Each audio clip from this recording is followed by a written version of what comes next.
Hey everyone, welcome back. So in this video, we shall take a look at the concept of conditional probability.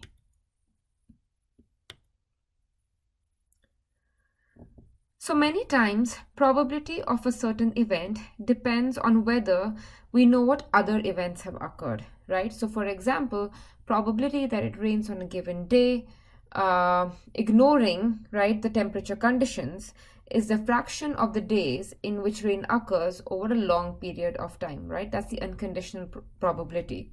So if you wanted to calculate this unconditional probability that it rained today, we can just look at how many days it has rained in the past 10 years. And suppose it rained 10% of the days. So the probability that it rained today would be 0.1 or 10%, right? So that is the unconditional probability. So this does not take into consideration any weather events or anything, right? So suppose now we know that it has been raining in the past 2 days, and now and we know that some tropical storm is approaching, right? So with this extra information, right, the probability that it rains today should be higher, right? So we should factor that in. So basically, we're interested in finding the probability of rain given this additional information, right? So if you have additional information, you need to account for it, and this you can do via conditional probability. So for example, if you had to draw a card from a pack of 52 cards, there are total 52 cards in a pack, what is the probability that you draw a king? So we know that there are total 4 kings. So the probability of drawing a king will be 4 by 52, right? So now you again can repeat this experiment. You draw a card, right, from a pack of cards, and you don't see what it is, right, obviously. And then someone tells you that it is a red colored card, right? So with this extra information, now can you find out what will be the probability that the drawn card is a king? So we know that how many cards, red cards, are there. So we know that we picked, someone has told us that it's a red card. So there are 26, right? 26 red cards. Half of the deck is red. So it's 26 red cards. Now, what is the probability that we have drawn a king? So now we are looking at probability, right, of drawing a king from red cards. So we have total 26 red cards, and now we have 2 kings in those red cards, right? So the probability would be 2 by 26. So we are adjusting for this extra information. Now again, we repeat this experiment, right? So here is the unconditional probability that you given no other information whatsoever. And here, now again, you draw a card, and someone now tells you that it is a picture card. What do I mean by a picture card? That it's either jack or king or a queen, right? So now what is the probability that you have drawn a king? Now you should feel quite confident, right, that of having drawn a king. So let's see. So how many colored picture cards are there? There are 12 of them, right? And now amongst these 12 cards, we have 4 kings, right? So probability of drawing a card given, or if you know that it is a pictured card, is 4 by 12. So you see that this conditional probability is very different from this unconditional probability, right? So as you account for information, your probability keeps changing. So how can we define, right? So I did so this is conditional probability. What kind of a calculation did I do, right? How can you calculate this probability in general? So the conditional probability of an event A, given that B has occurred, so that's denoted this way. So probability of A given B is this. Probability of A intersection B divided by probability of B. Of course, this denominator has to be positive. And you can read this as probability of A given B, or a condition on B.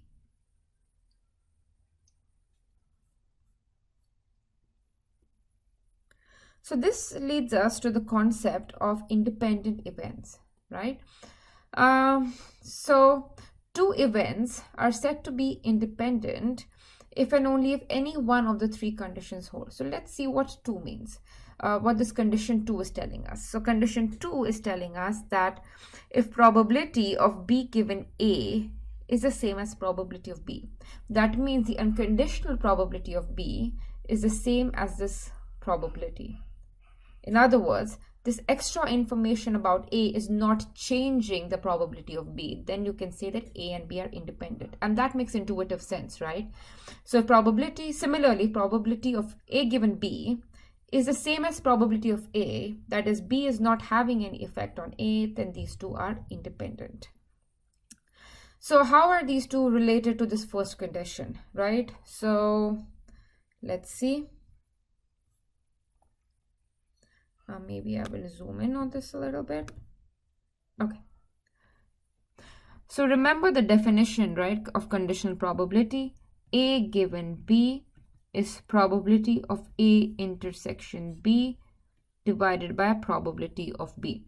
So this given information, if it's given B, that will occur in the denominator, right? That's the way to remember the formula. Now, if I'm saying that probability, so if A and B are independent, so if A and B are independent, then probability of A given B, which is also defined as A intersection B divided by, is just probability of A, right?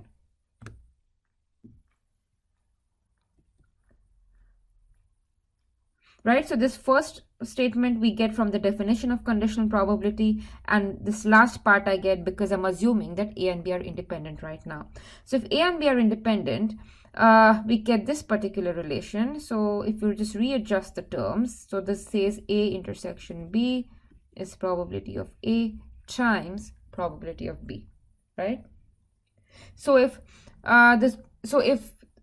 this condition 2 or condition 3 holds, right? If condition 3 holds, then we have shown basically this, that condition 3 implies condition 1.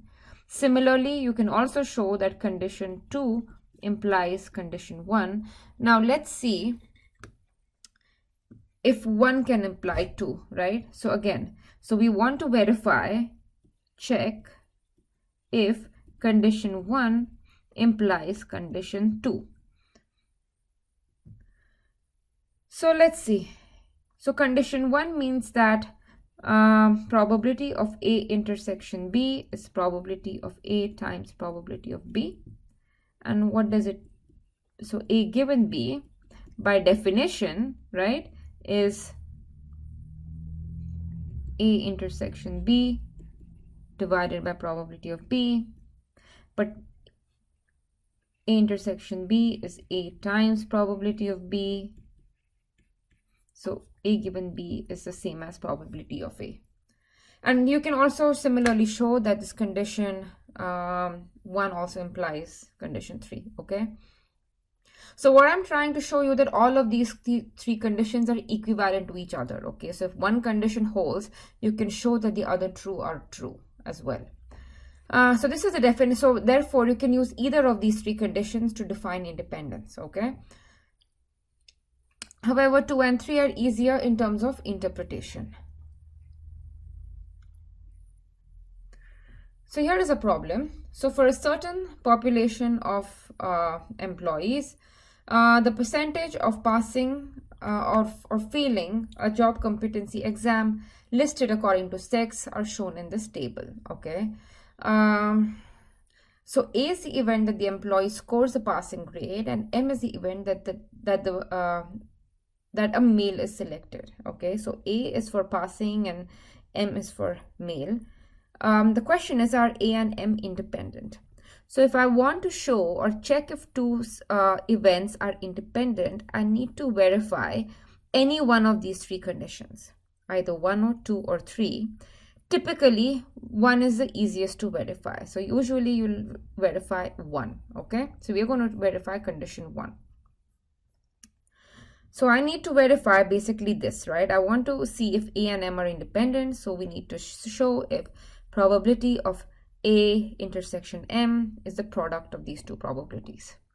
Okay, so the goal is we'll calculate probability of A, probability of M, and probability of this intersection and see if this relation holds true. So what is probability of A? So go back.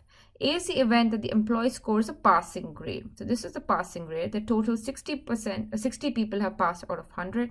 So probability that an employee has passed is 60 by 100 or 6 by 10. Probability of males that an employee is a male is, so the total 40 males, 40 divided by 100. That's 4 by 10. And finally, A intersection M, that an employee is a male and has passed, right? So male has passed as 24 such people out of 100. So that is 24 by 100. So now if I multiply P of A by P of M, I get 24 by 100, which is equal to probability of this intersection. So the two sets are independent. Again, to verify that these two sets are, or these two events are independent, I need to verify this condition. Okay, so we'll calculate each of these quantities and we'll check if this relationship holds true.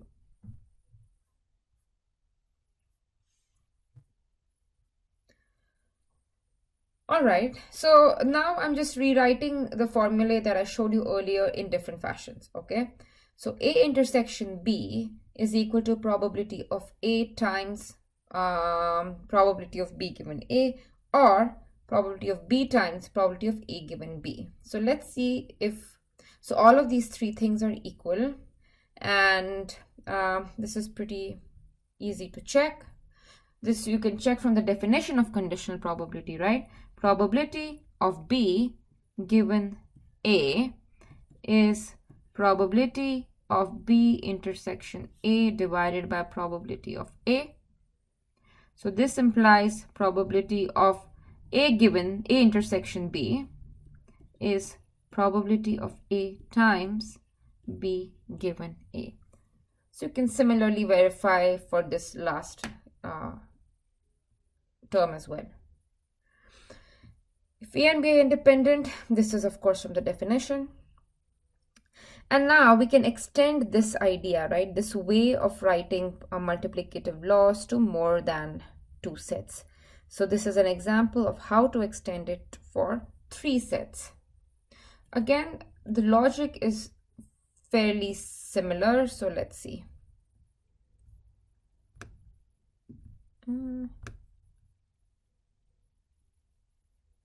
Maybe I'll keep it here. Okay. So I'll just have this formula that a set probability of a set M given set N is probability of M intersection N divided by this. So now let's evaluate probability of A intersection B intersection C.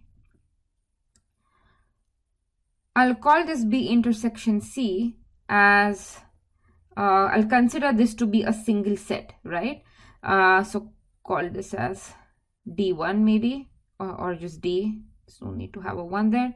So A intersection D is basically probability of A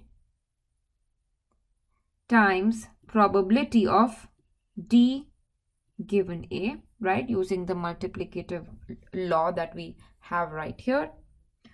But D is nothing but B intersection C, right? Now I can use a multiplicative law on this second term again. So I have probability of A. Now B intersection C can be written as, so B, now there is this condition A, right? So I'll have this part here, probability C given A intersection B, right? So in this, I'm expanding on this particular term here. So the moral of the story is you can extend these multiplicative laws to many more sets. typically you won't be working with more than 3 sets. I mean, mostly you'll be working with 2 sets. It may happen at some point you may have to work with, I don't know, 3 sets. You can extend this to k sets, okay? Additive law. Probability of A union B is probability of A plus that of B minus the intersection. This is something that you have proved in one of the practice assignments, so you already know this. So this is an important result though. So here is another problem. So it says that Chrysler 300 and Jeep Wrangler are to be sold. So these are 2 cars that are to be sold.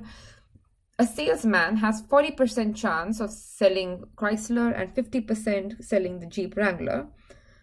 The cars can be sold independently. So we have some information is given here, right, about independence. Given that he was able to sell at least one of the above 2 cars, so we are being told that he was able to sell one of the 2 cars. We don't know which one, but one of the 2 cars. What is the probability that the Jeep Wrangler has been sold? So the first step you'll do in any problem is write down the given information. So set A or event A represents that the Wrangler is sold. B represents the event that the Chrysler is sold. And what do we need to find out? So we need to find out what is the probability that the Wrangler is sold given that he was able to sell at least one of the 2 cars. So that he was able to sell at least one of the 2 cars is basically A union B, right? A is Jeep is sold, B is Chrysler is sold. At least one of the 2 are sold is A union B, okay? And it's given to us. So we need to find probability of A given A union B.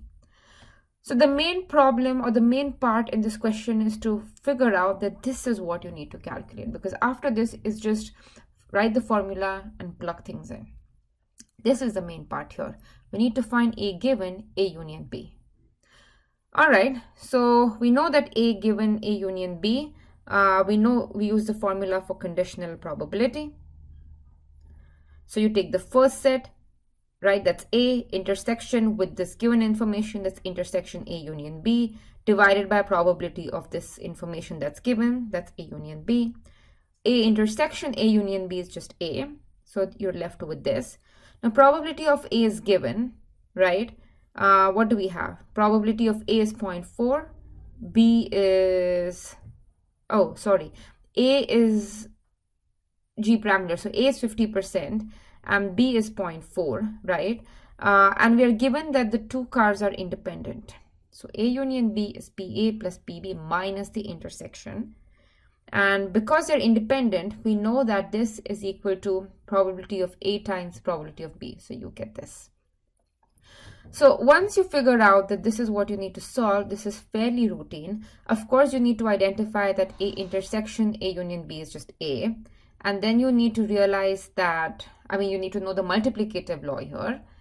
And you need to realize that they are independent. Therefore, probability of this intersection is just this multiplication here. So that is all for this video. I will see you in the next one. Bye.